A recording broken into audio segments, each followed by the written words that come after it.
Hello, I think we're live. It says we're live Oh, on my screen. Good oh, morning, awesome. I'm everyone. just opening up the page so you can start, Lisa. Okay, I can start. I was going to try and open up my phone, but you go for it. You do the tech stuff your end. Good morning, everyone. Today, I'm in Reykjavik in Iceland, so it's actually just early morning here, sort of dawn. Kay is in Australia this morning, or this afternoon for her. It's evening.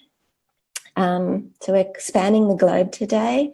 If you feel inspired as you check in either on replay, hello replay viewers, or live, I would love it if you'd share where you are in the world. It's fun to see how global we really are. So today's live, while Kay is getting all technically set up, or this week's live, we wanted to talk about, Kay's got some stories to share about things that came up in her week. To be honest, I think either of us could have shared a ton of stories like this, but we want to talk about how, as the primary carer in your family, you are the emotional anchor in your family, and pretty much everything else swirls around you.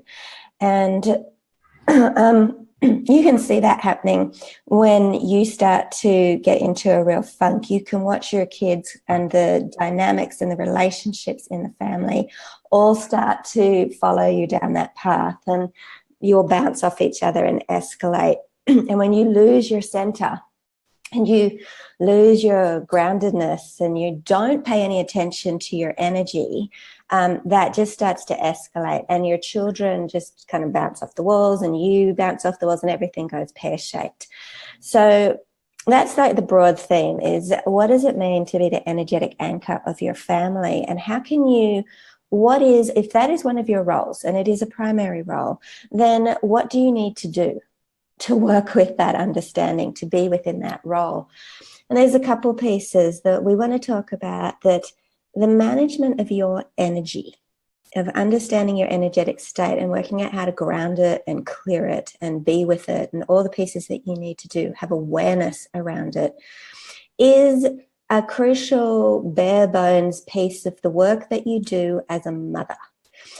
So it is not, when you hear us say you need to take time out to do this, and you hear Kaya's story, when I was listening to it initially, we were talking about it yesterday, I was thinking there are going to be some mothers out there who just put that straight into the self-care me time basket.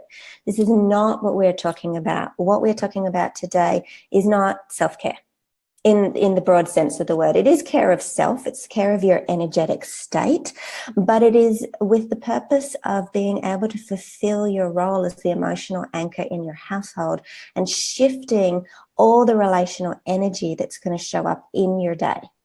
And there are some days when you just know that you need this. There's not a mother who out there who doesn't know what I'm talking about. There are just days when you know that you are not in a good space, that you are either pissed off or flat or frustrated or over it, or the urge to escape is huge, or whatever it is for you.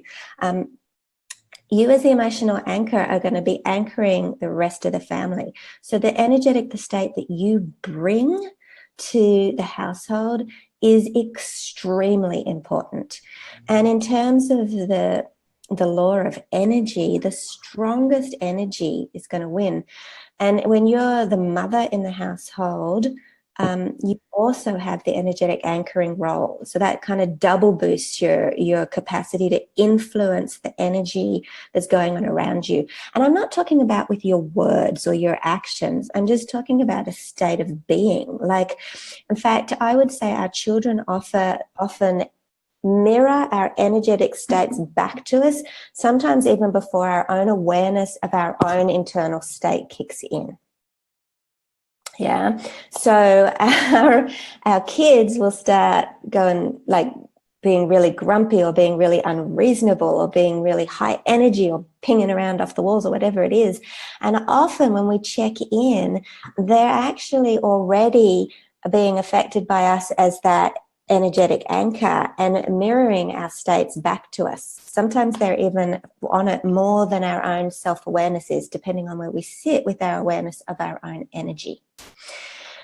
So, Kay, is there something you want to add about teaching, or you want to share the story? Maybe share the story and then the teaching will come. If you're on live and you have questions or comments, or even if you're a replay viewer and you have questions or comments, or even stories of your own that you can relate to this, share them. I would really, really love to hear from you. I'm feeling a bit isolated on the other side of the world from my community at the moment. I'd love to hear from people. Okay, so go for it, Kat.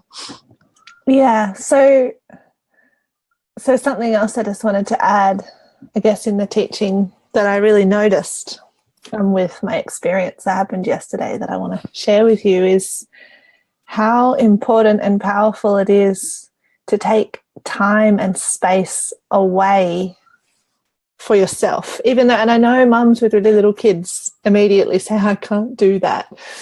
I can't ever have space from my children. But it doesn't even have to be for very long. I noticed yesterday what happened was I was in kind of a cloudy, funny space, and my children were as well. And I noticed that even though a part of me could kind of watch it and could see that there was this weird, funky dynamic happening between us, it just kept kind of being played out. And we were all a bit short and narky with each other. And I felt like there was a fog in me, like in my head.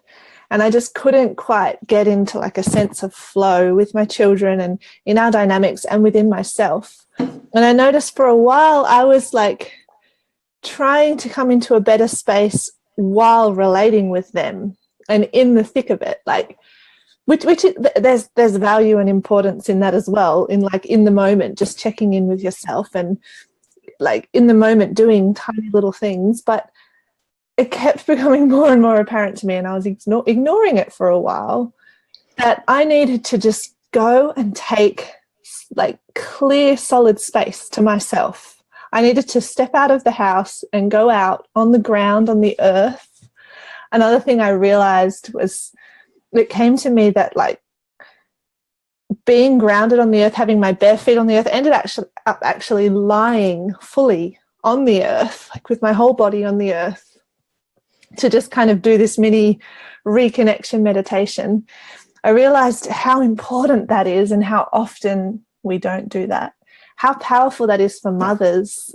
Like what came to me was like the earth is like the ultimate mother. She's like the mother that regenerates, recuperates, and nurtures and nourishes all the mothers who are the emotional anchors of the families. And you can't just keep running on empty and trying to get it all sorted out in the thick of it and with the intensity of it all. So it was so powerful for me to just step out the back door, leave my children for a bit and lie down on the ground and just reconnect with myself and reconnect with my soul, with divinity, with something that was stiller and behind and beyond all the relational stuff that just felt so cloudy and so tight and so stuck in at that time, like I couldn't unravel it. So I'm not sure how long I was there for, and it doesn't matter so much how long you do take time for yourself for, but I just went and lay down on the ground, and first, which is something that you can always come back to at the beginning, was just tuned into what's going on for me, what's moving in me, what am I feeling, what's there, and just being present to it and allowing it without trying to jump to some other place, like, come on, I've got to hurry up and feel better so I can go inside and change everything. Like just allowing what is and getting to a point where, yeah, I feel connected to myself, because I didn't feel connected to myself that whole weird morning when I just kept kind of feeling stuck. And then just like opening up to the possibility of like what could be possible, like where do I want to go? What is the energy that I'm wanting to bring into my family? And with that knowing, and I did get to that knowing, because you will always get to it, because you you're like, you're a mother, and you're coming there to reconnect with yourself, that awareness that I have so much power, that I am the emotional anchor, the energetic anchor, and that I have the choice and the power right now to really shift whatever's happening in this family, in this dynamic, and getting to a point where I really feel that and know that, and then open up to and connect to what could be possible.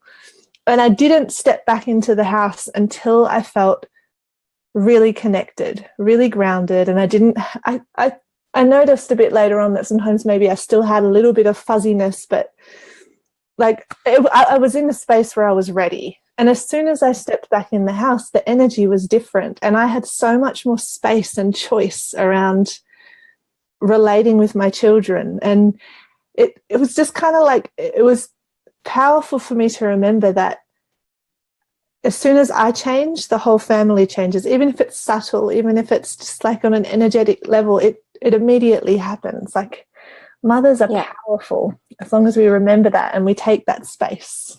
Yeah, I think it's really easy. It's such an empowering thing to watch the family shift around you. Sometimes even without you, sometimes you haven't even done anything. You'll know when to go back inside because you'll feel a shift within you. The other thing that was coming to me is I was thinking there have been times, because I know that I sit as an emotional anchor in my family, and it's really visible, it's really clear to me quite a lot of the time. And there have been times, I'm not going to lie to you, when I'm in a really crappy space where I resent that fact. Like when I'm really in a disconnected space, it's like, why is it me? Why has everyone got to follow me down the gurgler? Someone help pick me up and reset me. And so I want to offer that to you. If you do sometimes go, well, how come that's our job? That is part of our sacred role as a mother. It's just part of the magic. If you choose to look at it as magic, it's part of the magic. And it's also part of our potential to grow and expand. I mean, at the end of the day, you don't have to do it, but I would highly recommend that you do. It's an extra push or an extra opportunity to come back to that space of connection, which even though we have resistance to it every time we're there, it's like, well, isn't that the point of life? Like, that feels so good. Like, why wasn't I here before? Like, so even though the surface, the mind, the craziness and the emotional stuff that's sitting on top, swirling it around, will be saying all sorts of things. This is your magic. This is part of your power. When you come back to your power and you self-connect again, it literally, and you walk back in. I used to have a ritual when my kids were much littler. My husband would get home. I would be cooking dinner, like, that time of the day when it's all a bit crazy. But as soon as Mike got home and dinner was in one of those places where it had to do something for 10 minutes or whatever, I would slip out the back door, which was just by my kitchen, and just sit on the back step at sunset. Like, that was a thing I did like every day. And I have so many stories of resetting my energy, of reconnecting with myself, and of coming back in the back door and watching everything in the dynamic shift from, that kind of crazy witching, everything just move. And it's just a miracle. It's amazing what happens when you manage your own energetic state. And this is not self-care we're talking about, okay? That's a whole other thing. But taking the time to realign, connect to yourself and reset your own energetic state will have a profound effect on your family dynamics. Yes. So try it. And we need to get to another live. So we've got to go. Okay. We need to go. So much love to you all this morning from Reykjavik. Mwah. And from the Blue Mountains, Australia.